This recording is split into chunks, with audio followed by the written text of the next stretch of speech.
For me, art becomes interactive not only when I'm making the art, but hopefully with the person viewing the art, that they can see something in that brings a happy moment, a beautiful moment, maybe an enlightening moment. I hope I'm bringing beauty to the world.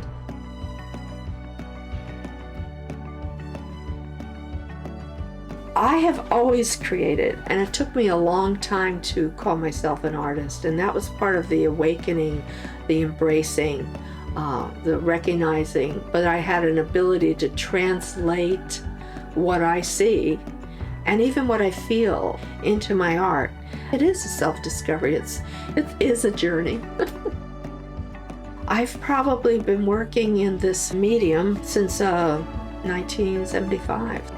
I started out in home economics and I was teaching sewing. So we made soft sculptures and they made the patterns and we made the soft sculptures and then we hung them from the ceiling.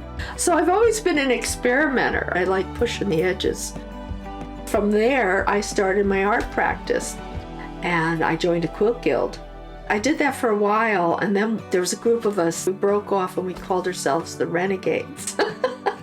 We had a lot of fun doing different things together and ventures in fiber art, as you were. And you just keep learning and you keep learning and you keep building on it. So it was sort of an evolution. I just kept experimenting and I'm really curious to see what I'm going to come up with next. Because I've been working in this field for such a long time, I've had the opportunity to be in a number of exhibits, and it's very affirming to be in shows. I've written articles in magazines, and when those are accepted, that's very affirming as well. It's very fun to see your art out there, but it also helps bolster that voice, because that's part of learning to accept yourself when you realize you're being accepted out there. I love the nature element of water. I'm very fortunate to be able to live on the lake. I'm able to go out there and paint by the lake. I can sit on the pier and journal, think about art, do art. And I think reflection is a large part of my art making. When I begin a piece of work, I get an idea and I get my journal out and I kind of plan this little bit out.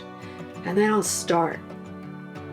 Or sometimes I just start. It's kind of a back and forth. It'll talk to me and it'll say, well, you should be doing this and you should be doing that. And sometimes I listen and sometimes I don't. And eventually I get to the point where I feel this piece is done. When you work with the art that way, when you're talking to the art, that makes the final project have more of yourself, more energy.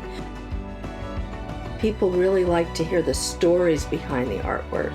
And not only do they like hearing the stories, I liked hearing the stories because I was learning about my process when I was explaining it to someone.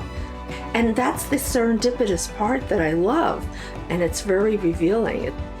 I realized not only am I making the art's making me. I really enjoy the energy in the studio, being with people, and that's part of the hope I have for this course, is to go back into that energetic place where we have an exchange of art, of thoughts, of feedback. So this is a really great opportunity for me to continue to share my passion, because I love doing it, and I hope you do too. Let's walk this road together. Let's start the journey, embrace it, and who knows where we're going to end up.